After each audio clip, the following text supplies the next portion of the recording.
presente video está estructurado a base de la corriente filosófica de Aristóteles, que se denomina aristotélica o peripatética. Este video está estructurado por Aaron Ávila, Gen Mora y Villanos Tecos.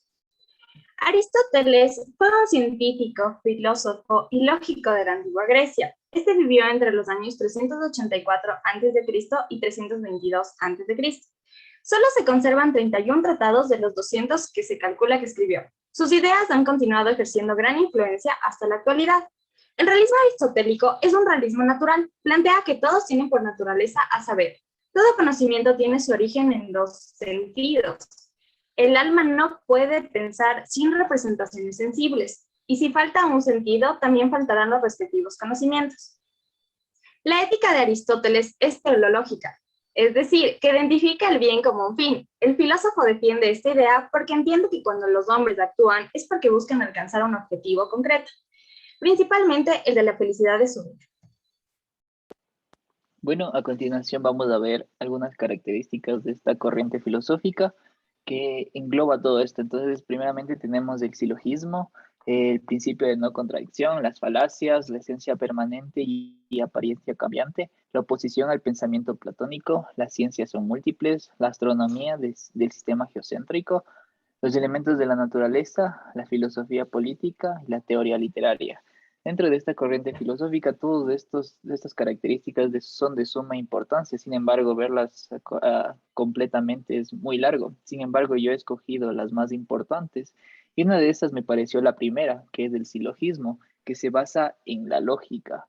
Entonces, viendo esto, podríamos afirmar que Aristóteles es el padre de la lógica porque fue uno de los primeros que investigó acerca de todo esto. Y para entender de mejor manera, podemos definir qué es lógica. Y lógica es el estudio de las características que tiene el conocimiento humano. Entonces podríamos decir que es algo que dices de acuerdo a tu conocimiento. Y algo para entender de mejor manera nos muestra Aristóteles, que es un ejemplo bastante claro. Y el ejemplo es, todos los hombres son mortales, todos los griegos son hombres, en consecuencia, todos los griegos son mortales. Podemos ver claramente que las dos cosas hasta la conclusión está bien hecha. Otro de los principales que me llama bastante la atención es acerca de la falacia. La falacia es argumentos que van un poco de acuerdo a la no realidad. Entonces, un ejemplo claro que nos muestra Aristóteles es que siempre que llueve, el suelo del patio está mojado. El suelo del patio está mojado, es decir, que llueve. Son dos cosas completamente diferentes. La primera es verdad, que llovió y se mojó el patio, obviamente, por la lluvia. Sin embargo, la segunda parte es una falacia, porque puede haber diferentes causas de que el piso esté mojado, no necesariamente por lluvia. Entonces, este ejemplo es bastante claro y bastante interesante que nos muestra que hay dos cosas que podemos decir, pero una está en realidad bien y la otra puede ser una falacia porque puede tener varios caminos. A continuación va mi compañero.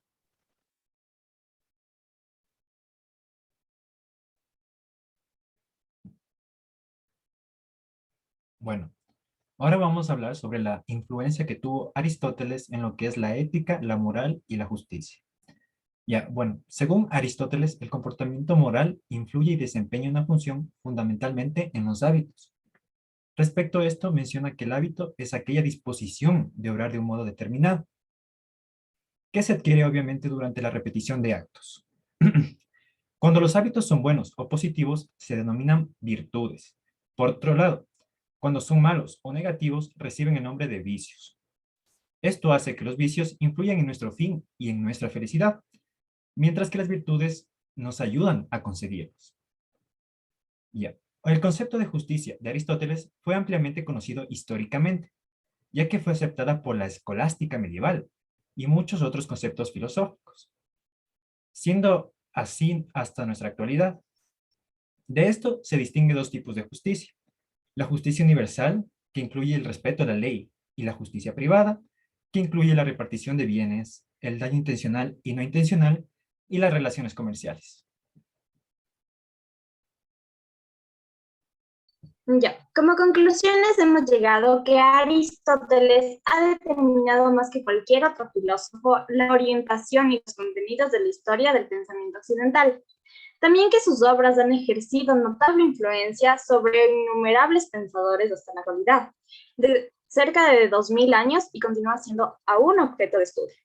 Otra característica y otra conclusión es que Aristóteles se distanció de las posiciones idealistas para elaborar pensamientos de carácter humanista y realista.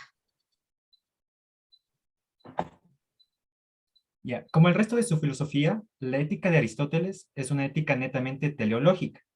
Esto quiere decir que nuestro autor, de acuerdo con los principios de su filosofía, partió de la propia naturaleza humana, es decir, que observó que todos los seres humanos, por naturaleza, tienden a la felicidad. Bueno, finalmente, hablando acerca de las conclusiones, tenemos las características que engloban todo lo que es esta corriente filosófica, como pudimos ver anteriormente, la falacia, la,